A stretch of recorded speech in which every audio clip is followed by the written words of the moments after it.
This is the Dollemore Daily, and I'm Jesse Dollemore.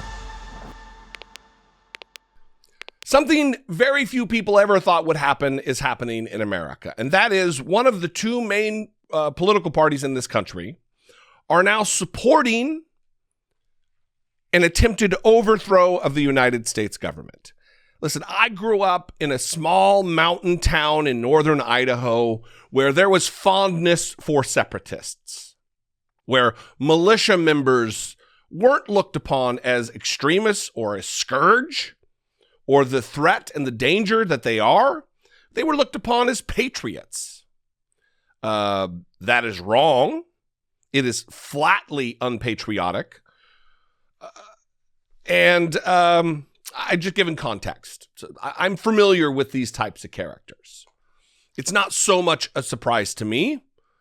Once you allow the scales to fall from your eyes, using a biblical reference, and witness what is taking place in our country, the precipice that we find ourselves, the existential threat that is being posed by the Republican Party, that the future of our very republic is in peril. Once you start to see that, these things don't seem quite as surprising. There is a gubernatorial election. It's going to take place on November 2nd, next month, in Virginia. Terry McAuliffe, longtime Democrat, he was former chairman of the DNC, and Glenn Youngkin, a Republican extremist endorsed by Donald Trump. And last night there was a rally for Glenn Youngkin, and they brought out on stage a flag that was flown during the Stop the Steal January 6th insurrection rally. Brought out onto stage. They called it a peaceful rally. I got video. I'm going to show you video of it. And they flew it high.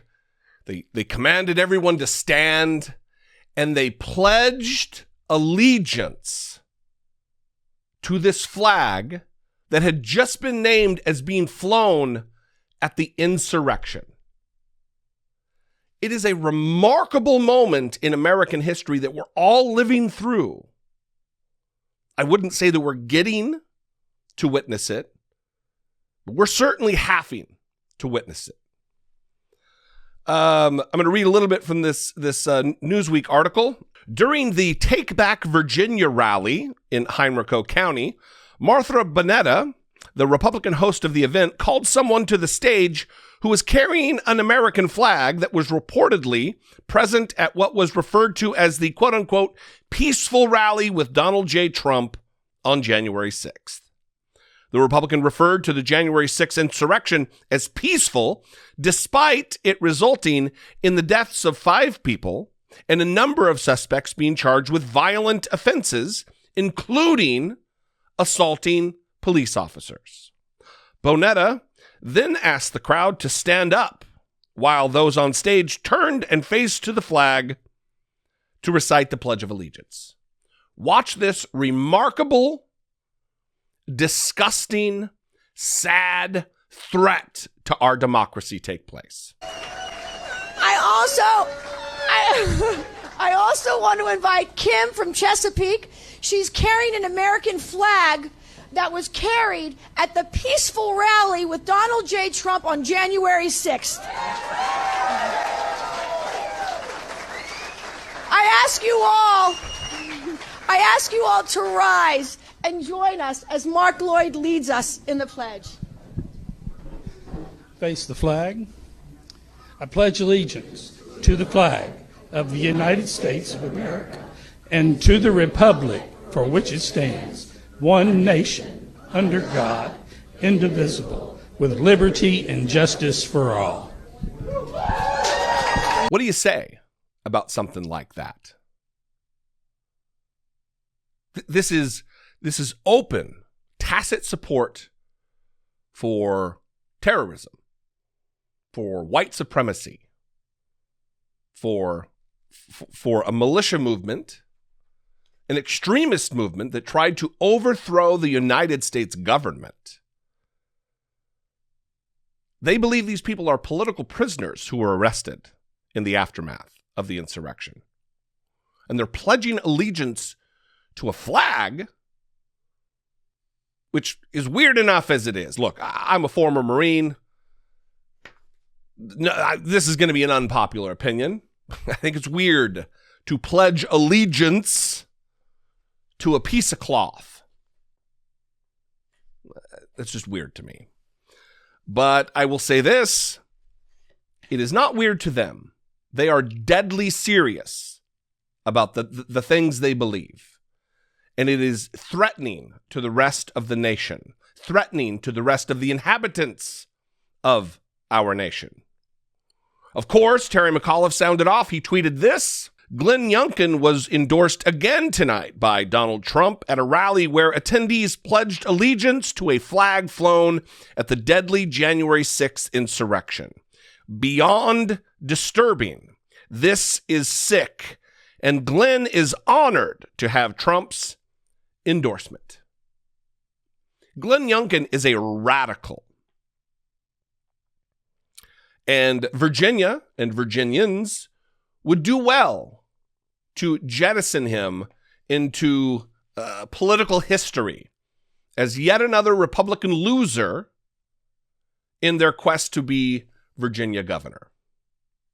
Continuing to read from this article, elsewhere during the rally, a number of speakers, including Donald Trump himself, continued to push false claims and conspiracy theories about the 2020 election and voter fraud.